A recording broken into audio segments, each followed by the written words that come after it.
Días. No les voy a repetir el título porque es bastante largo y ya la niña nos lo dio. Esta es una experiencia interesante. Ya don Ignacio nos introdujo un poco en lo que es la situación de los conflictos y lo que ello genera con respecto a la tenencia de la tierra. En el caso de Salitre, mientras nosotros estábamos celebrando la hazaña futbolística de la selección nacional, en ese territorio se estaba dando todo un enfrentamiento entre indígenas y no indígenas. Y ese término no indígenas o cualquiera de esos dos son pensamientos abismales que pretenden separar nuestra población. Yo quisiera preguntarles cuál de ustedes en el 2011 en el censo se identificó y había un espacio en el censo para identificarnos como indígenas. Muy probablemente ninguno de ustedes lo puso. Yo sí lo hice, lo único es que no sé a qué etnia pertenezco. Y eso es parte del imaginario que se ha venido creando en nuestra población y en un determinado momento nos fuimos blanqueando en nuestra sociedad. Pero si revisamos nuestro árbol genealógico, probablemente en 2, 3 generaciones para atrás, encontraremos un antecedente indígena o un negro. Ahora el compañero de Colombia nos mostraba la situación. Si hiciéramos el estudio de manera retrospectiva, asociándolo a la población indígena, nos daríamos cuenta que en un determinado momento todo nuestro país estaba poblado por indígenas. Y el conflicto de la tenencia de la tierra de los indígenas nace exactamente en el momento de la colonia. Y se va agravando. Hace poco, y realmente pocos años, Curridabat era una población indígena y los hemos ido desplazando. Se crea en el imaginario la figura de las reservas indígenas. Ese es el término legal, aunque la Sala Constitucional, el Convenio 169 y otros ordenamientos nos establecen que es un término discriminatorio y que lo correcto es utilizar el término territorio. A nivel personal, yo considero que los indígenas son más que tierra. Ellos no son un territorio a pesar de que la relación que ellos tienen con la madre tierra, con Iriria en el caso de los indígenas Vibris de Salitre, pero ellos son una comunidad, son cultura, son costumbre, son mucho más que la tierra. Sin embargo, los conflictos nacen exactamente por ese recurso, donde otros, pensándolo un poco desde las ciencias sociales, otra comunidad desplazada, labriegos sencillos, que no tuvieron acceso a la riqueza y a la tierra, se ven obligados a desplazarse y a producir, y hoy se ubican en el territorio indígena. Ahora vamos a ver una serie de normativas que nos empiezan a englobar un poco en la temática desde el punto de vista jurídico. El ejercicio hecho acá es el trabajo, la parte técnica la hizo don José Manuel Carrillo, y es la delimitación de un sector del territorio indígena, y aquí hay que aclarar que don José Manuel lo que replanteó es los linderos del plano y no necesariamente el decreto. Entonces, para entrar en materia, vamos a ver que la ponencia que vamos a desarrollar hoy, yo me voy a encargar de los primeros 3 temas a tocar, y yo le rogaría a la compañera maestra de ceremonias que me avise porque yo tiendo a hablar mucho y ahí me disculpan si los aburro. Vamos a hablar un poco de antecedentes, el marco jurídico y tratar de sensibilizarlos. El tema indígena es un tema muy rico, muy apasionante y que está en muy boga a nivel internacional. Sin embargo, aquí a nivel nacional, en un pensamiento abismal, los vemos, ese problema es allá, en Salitre, en Quecoldi, tenemos 24 territorios indígenas y todos tienen la misma problemática de la tenencia de la tierra. Las soluciones a los conflictos en la tenencia de la tierra no son sencillos. La normativa nos dice que todos los negocios entre indígenas o no indígenas son nulos, pero se han dado, y se han dado por muchos años. Hay pobladores, ocupantes, personas que tienen títulos de propiedad que viven ahí y no son indígenas. Y ese no son indígenas, es muy interesante por lo que les decía, si revisamos los antecedentes muy probablemente sí tengan raíces indígenas. Pero la normativa, tanto la normativa nacional como la internacional, en este caso el convenio 169, establecen muy claro quiénes son indígenas y quiénes definen indígenas. En el papel del topógrafo, en el ejercicio de su profesión, esa es una gran debilidad, porque ni el asiento registral ni el documento de identificación de la persona le dicen si es indígena o no, y muy probablemente si tratamos de incorporar eso en la cédula de identidad sea considerado como discriminatorio. Entonces, empecemos. Suritane, Sadwane, Yane, Sacerbae. Y sinceramente le pido disculpas a los hermanos Vibris por el acento y por la pronunciación, pero me siento más tranquilo con el idioma Vibri que con este. We are siblings, from are of origin. Sinceramente, ahora, me disculpan, pero mi inglés es muy malo. Very bad. Ahora, sí deberíamos interiorizar lo que dice esta frase. Todos somos hermanos orgullosos de nuestro origen. Esta frase fue construida con algunos miembros de la comunidad y es lo que más se asemeja. Para ellos el término orgulloso no existe. Para ellos la frase lo que dice es todos somos felices orgullosos de nuestro origen. Y vea que uso el siblings en inglés, que es hermanos de sangre.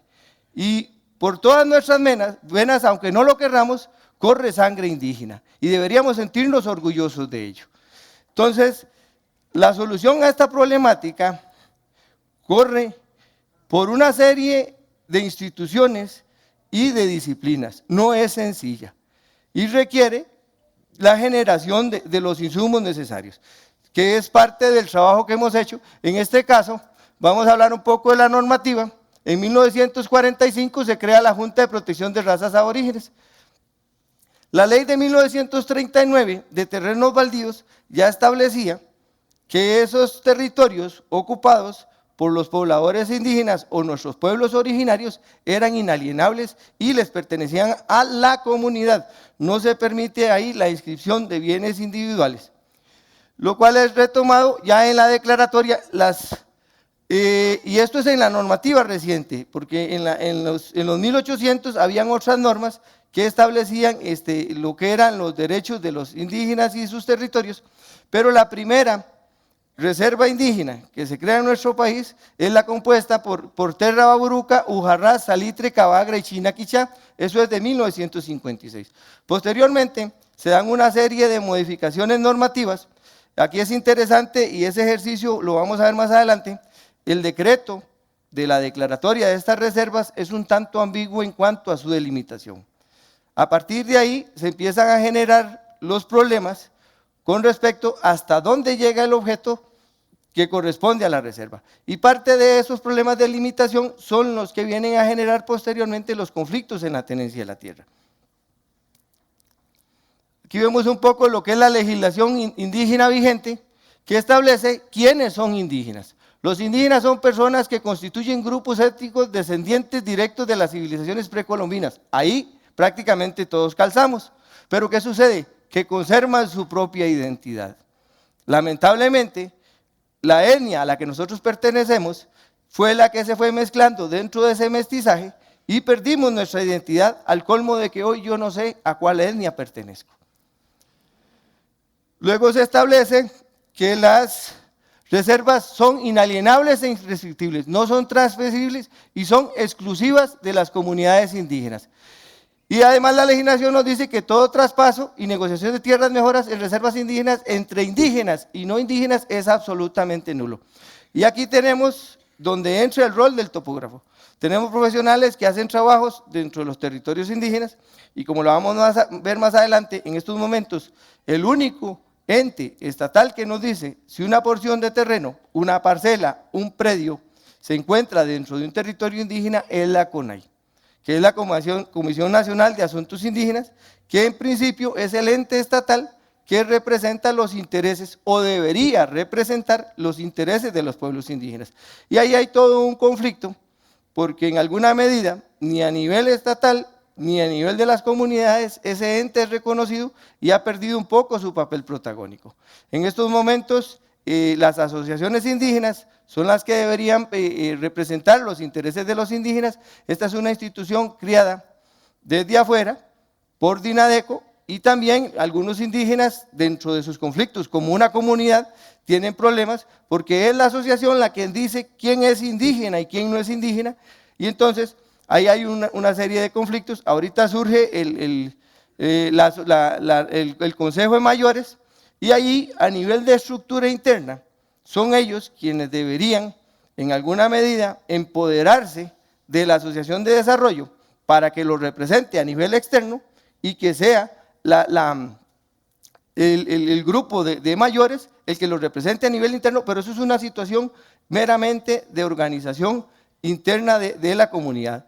Y por ahí raya en alguna medida la solución a los conflictos, que no es sencilla. No es sencilla en los territorios indígenas y no lo es tampoco fuera de. En nuestros barrios, en nuestros pueblos y en nuestro quehacer registral, más tarde la licenciada Desiree Sáenz les va a plantear una ponencia con respecto a cómo se da el saneamiento y a la solución. Conste que el registro inmobiliario no resuelve los conflictos en la tenencia de la tierra, sino que los publicita, todos esos inconvenientes a nivel registral, todo lo que se presenta, porque es en sede jurisdiccional donde se constituyen y se declaran derechos.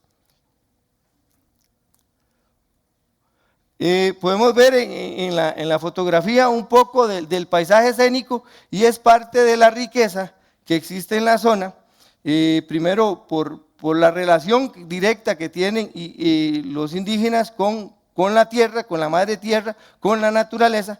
Entonces ahí es rica en naturaleza, en vegetación, y hoy tiene un recurso hídrico muy abundante. Y es parte de tal vez uno de los desencadenantes de los conflictos en Salitre, y es el megaproyecto del Diquís, que como país lo necesitamos, pero resulta que está el área inundable, está dentro de los territorios indígenas, tiene que ser por el convenio 169 sometido a consulta a los pueblos indígenas, y eso es lo que ha trazado un poco el proyecto y es parte del detonador de la conflictividad. Aquí se habla un poco ya de la CONAI y del Instituto Costarricense, el ITCO, que fue el IDA, por aquí hay unos representantes, y hoy es el INDER, Instituto Nacional de Desarrollo Rural. Igual normativa, convenio 169 de la OIT, y después tenemos un dictamen del 123 que establece que la Procuraduría General de la República es el ente que se va a encargar de inscribir las reservas a nombre de las comunidades indígenas. La gran mayoría, no todas, están inscritas a nombre de la asociación y contienen plano. En este caso, el ejercicio que les va a mostrar ahora a don José Manuel Carrillo es exactamente ese, la delimitación del actual decreto que define, del plano y del asiento registral que definen esa propiedad de los indígenas. Y para lo que nos interesa, a efectos del ejercicio profesional, es el visado del CONAI. No podría, y nunca estuvo, realmente durante muchos años no estuvo muy claro, es hasta la promulgación del pronunciamiento C14 del 95, donde se establece que se requiere el visado del CONAI para inscribir planos de agrimensura en esos sectores. Luego, bueno, aquí tenemos un poco lo de la Comisión Indígena, y ya es el nuevo decreto donde se divide las 3 reservas, que eran una sola, se dividen porque pertenecen a distintas etnias, entonces se dividen en Ujarrás, Salitre y Cabagra. Los compañeros de la zona sur conocen muy bien esta temática. Aquí está el decreto de 1982, que fue publicado en la Gaceta el 17 de mayo del 82, y en este sector es la parte donde había el conflicto social, y aquí es donde don José Manuel empieza a hacer su trabajo replanteando, bueno, ahorita no preciso, tal vez José Manuel ahora les da el dato de los kilómetros que replantearon, yo creo que sí él lo tiene en una filmina por ahí, de los trabajos que él realizó. Este es el asiento catastral que corresponde a la finca del territorio indígena. Fue elaborado por el IDA, que era el titular registral en ese momento para el traslado respectivo de ese asiento registral.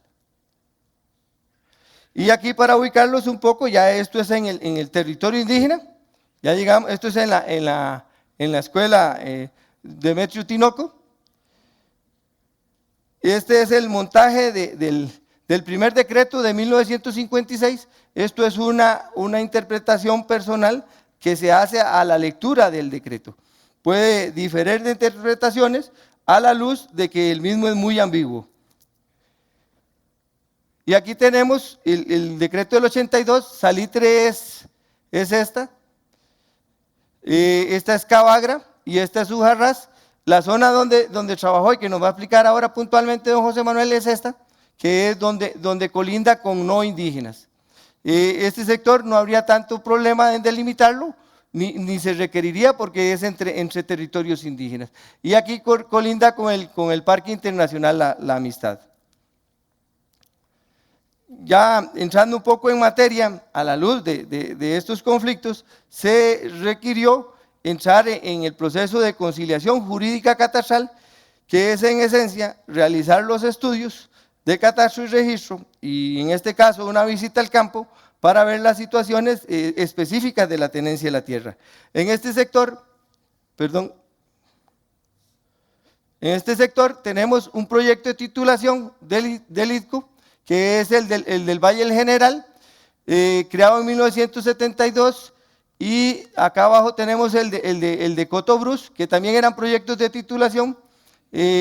Esos proyectos de titulación masiva nacen con un incentivo de la ID y era con la intención de regularizar la tenencia de la tierra y titular a favor de los agricultores esas porciones de terreno.